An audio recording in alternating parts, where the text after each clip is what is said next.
I wanted to share that we can think of green investing much like imposing a carbon tax, because we have an equivalence result, that those two things are equivalent, because firms look at the returns that they have to return to investors, and those returns reflect something like a carbon tax in an economy where investors care about emissions.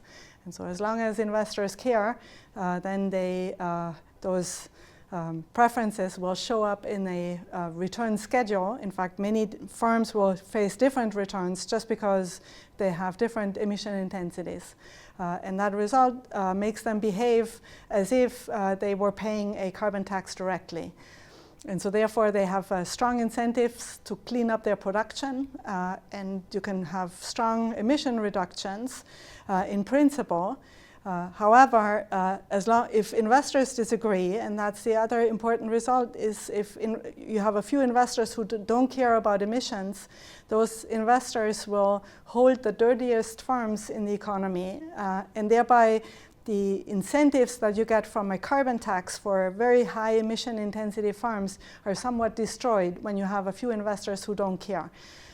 Therefore, I think the biggest message is how to turn this result into something positive, something that can make a difference, is to work with investors who focus on certain industries where the industries have an easy time substituting towards cleaner technologies. Right now that is the electricity sector.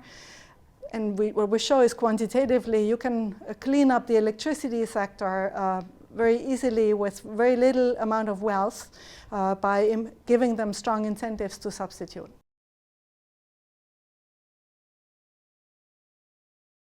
Policy here that we are considering is a carbon tax. In many models, economists have shown that that's the optimal way to address the climate externality. And so in some sense, the policy message is not as novel, because many other people have shown this.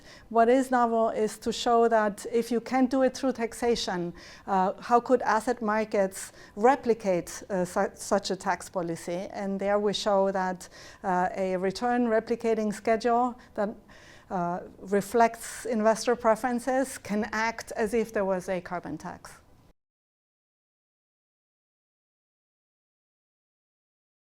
Personally, I studied in Paris. It was one of the most important years in my undergraduate degrees, an exchange program between the University of Bonn and ENSAE, where I took my first finance course and decided I would do finance. The course was taught by Nicole El Karoui, and I thought she was the most inspiring teacher I had so far. And that's how I do finance today, I think.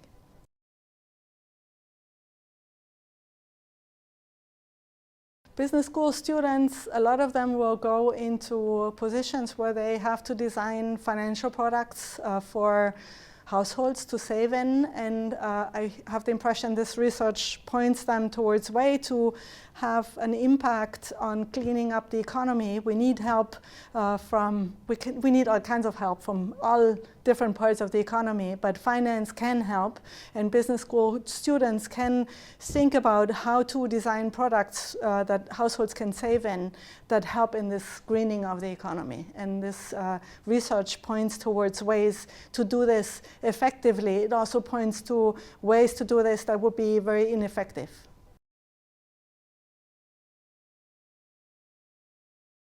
I can say finance is the most exciting field out there. Combined with macroeconomics, thinking about the economy as one that is very much shaped by financial markets. You get real outcomes. So the model or paper that I was presenting today had real impact of something that was going on in financial markets. To study this, I think you need to study finance in a business school, and so that's a great way of getting ready for understanding these issues.